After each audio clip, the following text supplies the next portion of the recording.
Hello বন্ধুরা, কয়েকদিন of ছিলাম।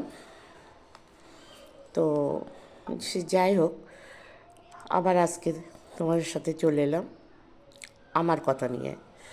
বাড়িতে একটা অনুষ্ঠান ছিল, ওই জন্য আমি আসতে পারিনি কয়েকদিন। সে যাই হোক, একটা প্রোগ্রাম মানে ব্লগ করা ছিল, তো সেটা আজকে শেয়ার করব। আর যাই হোক, বাকিটা পাবে পরে। তো কলকাতায় গিয়েছিলাম দিদিমণির সঙ্গে। দিদিমণি সারা কলকাতা 7 দিন আমাদের ঘুরিয়ে রেখেছিল।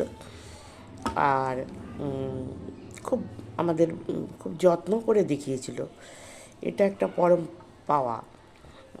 আর আমরা যে পরের মেয়ের দায়িত্ব নিয়ে কেউ যে এত ভালোবেসে এটা করতে পারে, এটা আমাদের জানা ছিল না, মানে ভাবতেই পাইনি। তো আমার মা তো আমরা যখন বাড়ি ফিরে এলাম সব খুঁটিয়ে খুঁটিয়ে জিজ্ঞেস করলো। তো মা তো নাম ধরে ডাকতো, শিবানী বলে ডাকতো, আমরা তো দিদিমণি বলতাম। তো তো মা বারবার বললো, তোমার মামা এখানে আসলে আমাদের বাড়িতে নিয়ে আসবে। তারপরে মামা একদিন গিয়েছিল, আমার মা প্রচুর তাকে অনেক কিছু করে খাইয়েছিল। তো এইটুকুই।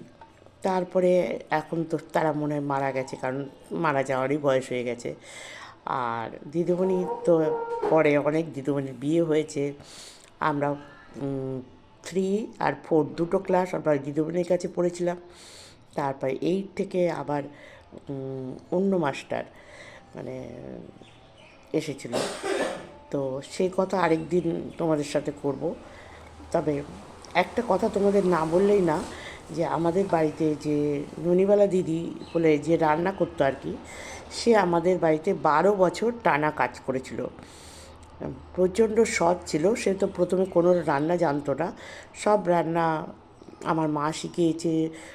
তারা কাঠের উনুনে রান্না করতো, জানতো না, মানে কয়লা আঁচ কীভাবে দেয় সেটাও জানতো না। সব কিছুই মা হাতে ধরে রান্নার A to Z মা শিখিয়েছিল। আমার মাকে মা আর বাবাকে বাবা বলে, আর আমাদের মেজদি সেজদি বড়দি এরকম বলে, দাদাদের দাদা বলে, বড়দা ছোটদা বলে ডাকতো।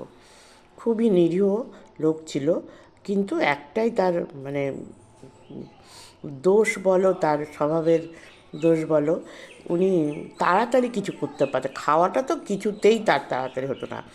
সেই জন্য সকালবেলায় খাওয়া প্রায় অর্ধেক দিন তার খাওয়া হতো না। আর যেদিন একটু তাড়া কম থাকতো সেদিন খেতে পারতো, নইলে খেত না। আর দুপুরের খাওয়া সমস্ত কিছু সেরে একদম ঘর দৌড় ঝাড় ঝুট দিয়ে বিকেলের ও খেতে বসতো। খেয়ে উঠতে উঠতে বিকেলে বসতো, খেয়ে উঠতে উঠতে প্রায় সন্ধ্যা লেগে যায়। এটাই তার মানে স্বভাবের দোষ ছিল। তাছাড়া প্রচণ্ড মানে একটা জিনিস, মানে এখনকার লোক ওরকম, আমরা পুরো সে তাকে মা দীক্ষা দিয়ে নিয়েছিল, ঠাকুর পুজো করতো, সব কাজ। মানে কোনো দিন মা হয়তো সন্ধ্যা দিতে পারলো না, সন্ধ্যা দিল, পুজোটা করাতো না কিন্তু সন্ধ্যা দিয়াতো। আমাদের বাড়ি কোনো বৈষ্ণব আসলে তাকে চা করে দেওয়া সবটাই দিতে পারতো, যেহেতু তাকে মালা নিয়ে দিয়েছিল, দীক্ষা দিয়ে দিয়েছিল। আর আমাদের বাড়িতে খুবই পুজো আচ্ছা হতো, সেই জন্য বাইরের লোকজন হতো। তো মানে এই দিদি আমাদের এত অত্যাচার সহ্য করেছে, সেটা বোধহয় আমরা তার কথা না বললে বোধহয় অসম্পূর্ণ থেকে যায় আমার কথা। কারণ আমরা খুব অত্যাচার করতাম। সে হয়তো রুটি করতে বসেছে, আমরা 2 বোন, মানে তখন আমরা কত, হ্যাঁ 7-8 বছরের মেয়ে, তবে তখন থেকে এসেছে। রুটি করতে গেলে সেই রুটির ময়দা নিয়ে তার মানে চাকি বেলনায় লেপ্টে ফেলতাম।